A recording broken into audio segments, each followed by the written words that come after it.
ഞങ്ങൾക്ക് നരേന്ദ്രമോദിയും അമിത്ഷായും പറയുന്നത് കേൾക്കേണ്ട. ഞങ്ങൾക്ക് കൊറോണ വിഷയത്തിൽ കേരളം പറയുന്നത് കേട്ടാൽ മതി. ഞങ്ങൾക്ക് കേരളത്തെയാണ് വിശ്വാസമുള്ളത്. അവർക്ക് മാത്രമേ കൊറോണയെ പ്രതിരോധിക്കാൻ സാധിക്കുകയുള്ളൂ എന്ന് രാജ്യം ഒന്നടങ്കം ഇന്ന് സോഷ്യൽ മീഡിയകളിൽ വിളിച്ചു പറയുമ്പോൾ രാജാക്കന്മാരായി മാറുന്നത് മുഖ്യമന്ത്രി പിണറായി വിജയനും അതുപോലെ തന്നെ നമ്മുടെ ആരോഗ്യ വകുപ്പ് മന്ത്രി ശൈലജ ടീച്ചറുമാണ്. അതെ, ഈ രണ്ടുപേരാണ് ഇന്ന് സോഷ്യൽ മീഡിയ അടക്കി വാഴുന്നുള്ളത്.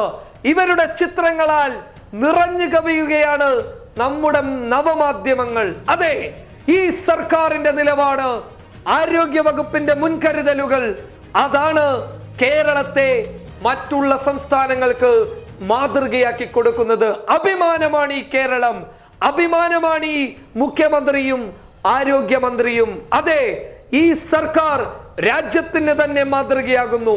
കൊറോണ പ്രതിസന്ധി കാലഘട്ടത്തിൽ ശക്തമായ സാമ്പത്തിക പാക്കേജുമായി വരുന്നു. 20,000 കോടി രൂപയുടെ പാക്കേജുമായി വന്ന് നരേന്ദ്രമോദിയുടെയും അമിത്ഷായുടെയും വായടുപ്പിച്ച് ഇതാണ് സർക്കാർ, ഇങ്ങനെയാകണം സർക്കാർ എന്ന് ഈ രാജ്യത്തിന് തന്നെ തെളിയിച്ചു കൊടുത്ത നമ്മുടെ രാജാക്കന്മാരാണ് മുഖ്യമന്ത്രി പിണറായി വിജയനും ശൈലജ ടീച്ചറും. ഇന്ന് പല സംസ്ഥാനങ്ങളിലെ ജനങ്ങൾ ഒന്നടങ്കം പറയുന്നു, ഞങ്ങൾക്ക് ഇതുപോലെ ഒരു ആരോഗ്യമന്ത്രിയെയും ഇതുപോലെ ഒരു മുഖ്യമന്ത്രിയെയും വേണമെന്ന്. കാരണം ഇവരുടെ പ്രവർത്തനങ്ങൾ, ഇവരുടെ നിർണായക നീക്കങ്ങൾ, അത് രാജ്യത്തെ ജനങ്ങളുടെ ഹൃദയം കവർന്നിരിക്കുകയാണ്. എന്തിനു വേണം പറയാൻ, ഇന്ത്യയിലെ ഏറ്റവും ശക്തനായിട്ടുള്ള മാധ്യമ പ്രവർത്തകൻ രജദീപ് സർദേശായി എന്താണെന്ന് പറഞ്ഞത്? കേരളം ഇന്ന് ചെയ്യുന്നതാണ് രാജ്യം നാളെ ചെയ്യാൻ വേണ്ടി പോകുന്നത് എന്ന്.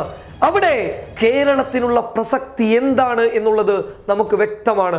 ഇന്ത്യയിലെ ഏറ്റവും മികച്ച കായിക താരമായിട്ടുള്ള ജ്വാല ഗുട്ട കേരളത്തിന്റെ 20,000 കോടി രൂപയുടെ സാമ്പത്തിക പാക്കേജ്, ഒരു നാട് മൊത്തം ഭീതിയിലായിരിക്കുന്ന സമയം, ഒരു സംസ്ഥാനം മൊത്തം വലിയ പ്രതിസന്ധിയിൽ ഉണ്ടായിരിക്കുന്ന സമയത്ത് ആ സംസ്ഥാനത്തെ ജനങ്ങൾക്ക് താങ്ങും തണലുമായി മാറുന്ന ഒരു സർക്കാർ, ആ സർക്കാരിനെ അഭിനന്ദിച്ചുകൊണ്ടാണ് ജ്വാല ഗുട്ട ഇന്ന് ഒരു ട്വീറ്റ് ചെയ്തിരിക്കുന്നത്. ആ ട്വീറ്റ് ഇങ്ങനെയാണ്: ഇതുപോലെയാകണം നമ്മുടെ രാജ്യത്തെ സർക്കാർ എന്ന്.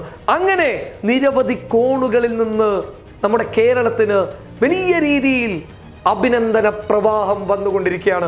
അത് പിണറായി വിജയന്റെ കാലത്ത് മാത്രമല്ല, അതിന് മുൻപും UDF ഭരിച്ചിരുന്ന സമയത്തുമൊക്കെ ഇങ്ങനെ ഒരുപാട് അഭിനന്ദനങ്ങൾ ഉണ്ടായിട്ടുണ്ട്. പക്ഷേ ഈ സമയത്ത് കൊറോണ വിഷയത്തിൽ ഈ സർക്കാർ ഏറ്റെടുക്കുന്ന നിലപാടുകളാണ് ശരി എന്ന് ഈ രാജ്യം മുദ്ര കുത്തി പറയുമ്പോൾ നമുക്ക് അഭിമാനിക്കാം. ഒപ്പം ഇതിനിടയിൽ ക്രെഡിറ്റ് എടുക്കാൻ വന്ന നരേന്ദ്രമോദി എന്ന ഇന്ത്യയുടെ പ്രധാനമന്ത്രി പെട്ടെന്നൊരു സുപ്രധാന നിമിഷത്തിൽ തത്സമയ സംപ്രേഷണ പരിപാടിയിൽ വന്നിട്ട് പറയുന്നു, ഞാൻ പറയുന്നത് നിങ്ങൾ കേൾക്കുക, നിങ്ങൾ ഞായറാഴ്ച ദിവസം മൊത്തം വീട്ടിലിരിക്കുക, എന്നിട്ട് വീടിൻ്റെ ബാൽക്കണിയിൽ വന്നുകൊണ്ട് നിങ്ങൾ പ്ലേറ്റിലൂടെ പ്ലേറ്റുകൾ തമ്മിലടിച്ച് നിങ്ങൾ ഈ രാജ്യത്തിന് അഭിനന്ദനം അറിയിക്കുക. ഇത് വ്യക്തമായൊരു ഗൂഢാലോചനയാണ്.